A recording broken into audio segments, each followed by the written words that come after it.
Hi guys! So ngayon kasama natin si Coach Michael. Yung coach na rin, di ba? Hello! So, kasama na si Coach Michael. Eto guys, nagkailan ka nag-start sa trading? February. Ayan, matagal ko na naliligawan to na mag-trade. Kasi boss ko to sa Sun Life. boss ko to sa Sun Life. Sabi ko, mag-trade ka na nga! So, medyo matagal ko na naligawan yan. And so far, ito 5 months ago na kulit na natin so far. Kasi wala na siyang choice. Yes. Napilitan. Kasi pinilit ko na, sayang opportunity. Sabi ko, meron silang opportunity na hindi nila nagagawa eh. So, kailangan i-register ko na siya agad. So, i-register ko agad. So, wala na siyang choice kundi aralin din talaga. And then, ngayon, nung nag-start siya, guys, natuwa ako. Sobrang natuwa. Nasunog. Ayan. Nakakatuwa pala mag-trade. Mabilis pala. Mabilis masunog. Ayan. Kasi guys, ang tinuruan ko siya, sabi ko, mag-start ka na muna using demo account. So, ngayon, ginawa ko siya ng demo account. Pinagawan ko siya ng trading account niya. Inopen namin ng broker niya.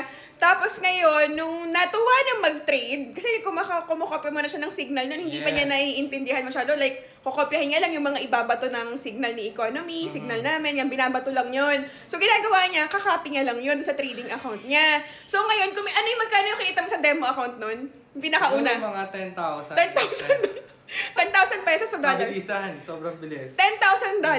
Paano ba naman yung demo account niya? Ang laman is nasa $100,000 sa ata. Tapos anong ginamit mo lot size nun? Mga 1.0. Naka-standard lot siya. So sa guys, ang standard lot sobrang taas nun. Ha? Sobrang laking... $10 per $10 per pip yun. So, ngayon sabi ko sa kanya, wait lang, adjust mo yung lot sizing mo, ganyan. In-adjust nga, ginawang 0.5. So ngayon, ang ginawa siguro kasi kumita siya ng 10,000, parang naisip niya, kung totoong pera to, siguro nakagawa na ako. Ganun na yung nasa utak niya. Ang ginawa naman ito, nag-live account, no? Nag-live account ka noon. Tapos live trade na ako. Kasi kumikita ako sa demo eh. So, kayang-kaya ko na sa live trading. Akala niya, same yung demo sa live. Ano nangyari sa live mo? Ayun, kumita naman, kaso nasunog din. Ayun, kasi hindi niya talaga parang na-practice yung proper lot sizing. So talaga nasa risk management pa rin talaga. So ngayon, etong misis niya, ayan, yung misis niya, bigla sabi sa akin, alam mo ba, nasunog yan ng 50,000. sabi ng misis niya, kung kailan naman kami nangangailangan ng pera. Ayan, diba? So talagang sobrang in-need sila ng pera kasi pinapagawa nila itong studio. Ayan, nakatanga naman, napakaganda ng kanilang studio. So yan, kasi talagang dream nila na magkaroon ng sariling studio wherein saan pwede mag-photoshoot. Kasi talagang, nasa heart talaga nila yung pag-picture-picture. Makikita nyo naman, lalagay ko yung Instagram nila dito para makita nyo kung gaano ka-Instagrammable yung account nila.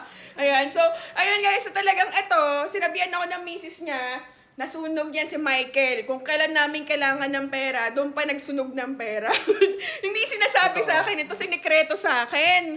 So ngayon, anong ginawa mo nung nasunog ka? Hindi ako makatulog.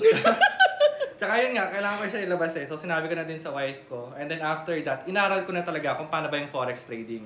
Kasi doon ko nalaman na proper risk management pala dapat yung ginagawa when it comes to forex. So dapat hindi ka greedy. And then yung nangyari pa sa akin doon, parang naging revenge trading. Na nung natatalo na ako, gusto ko siyang bawiin. So nangyari, kahit walang signal, trade pa ako na trade para mabawi. Pero mas talong lumalaki yung nagiging loss ko. Ayun. So natutunan ko naman after that. So magayon yung nag-push sa akin para aralin ko lalo yung forex. Oo. So yung 50,000, yun na yung naging tuition fee niya sa pagkakamaling na yun. Pero nagulat na lang ako, siguro mga after a month na nag-aaral siya, nakakapag-TA na siya or nakakapag-technical analysis na siya, nakakapag-share na siya ng insights niya, alam niya na gamitin yung mga...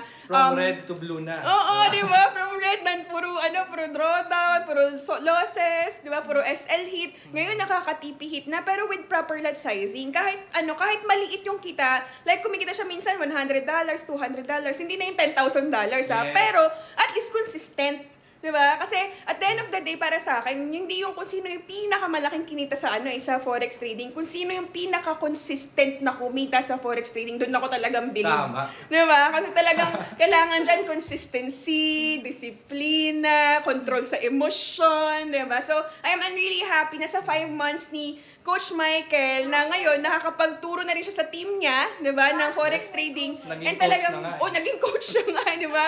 So, alam ko hindi enough yung 5 months na yun para maging coach yung isang tao. Pero if meron kang puso na tumulong sa ibang tao na makapag-trade din, bakit yung basic knowledge na yun pwede mo i-share sa ibang tao, diba? So, I'm really happy na talaga merong heart si Coach Michael na makapagturo din sa ibang tao and makasabay niya rin as a student. Kasi sabay-sabay rin sila nag-aaral eh. Yeah. Diba? So, parang pag may natututunan na bago si Coach Michael, sinashare niya rin sa iba. And then yung mga iba rin habang nag-aaral, sinashare din sa GC. So, parang naging community na rin siya. So, yun yung pinaka naging valuable dun sa team, yung community. So, it's not really about being coach daw, di ba? Hindi naman gano'n. It's more of about sharing the insights, yung tingin ko aakyat. Hindi naman ako professional trader eh. Yes, ayun. So, it's just... Pero just... it's profitable na. Yes.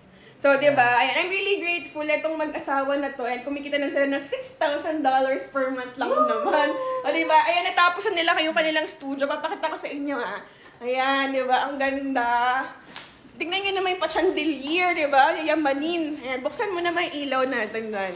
Pabakasan natin yung ilaw para makita nila yung studio. So, ayan guys, tignan nyo naman, di ba? Napakaganda ng kanilang studio. So guys, Katas Forex to, di ba? Ayan pa. Yung kanilang mga... Sa mga profit namin. Yes! Ayan no guys, dito lang yan sa Antipolo! Diba? So ito yung mga napundar nila sa Forex trading, yung mga photoshoot studio, tawag dyan, ang tawag doon, flash? Ayan, so mga lights, di ba? Mga light system nila. Tapos may mga pa-chandelier sila dyan. Di ba? Napakaganda talaga. Sobrang Instagrammable and katas po yan ng Forex, guys. Dahil nasunog din si Coach Michael. Yeah. Kung di siya nasunog siguro, hindi niya aralin talaga yan, di ba? Kaya grabe, talagang inaral niya talaga tong Forex trading. Sobrang laking tulong niya kasi nakaka-help siya na, of course, matupad yung pangarap mo and maging financially free ka. Magkaroon ka ng financial stability, financial security. Speaking of financial security, mga from Sun Life po sila. So, nagsisecure sila ng mga buhay, di ba? For the brighter life. For the brighter life. Ayan. So, talagang ito, mga na to kumbaga matagal na to sa insurance industry. So ngayon, ginawa na lang sideline na parang nagagawa naman nila sa bahay. Parehas yung pagsa-Sun Life, at the same time yung pag-Forex, tapos nandito pa sila sa studio, nakakapag-business pa sila, diba? Ayan. Yeah. Diba? So kung gusto nyo guys na matutunan sa Forex trading, ayan na. Kontakin nyo na tong mag-asawa na to. Ayan, busy naman na itong dalawa. Nag-trade.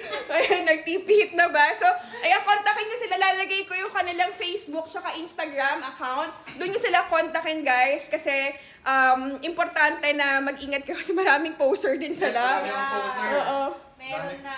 Meron na din. Poster. Kami. Ayan, so marami na sa mga poster tsaka scammers, guys. Mag-ingat kayo. Kaya, kontakin nyo sila doon sa mismo ilalagay ko dito na Facebook. So, ayun guys, thank you so much!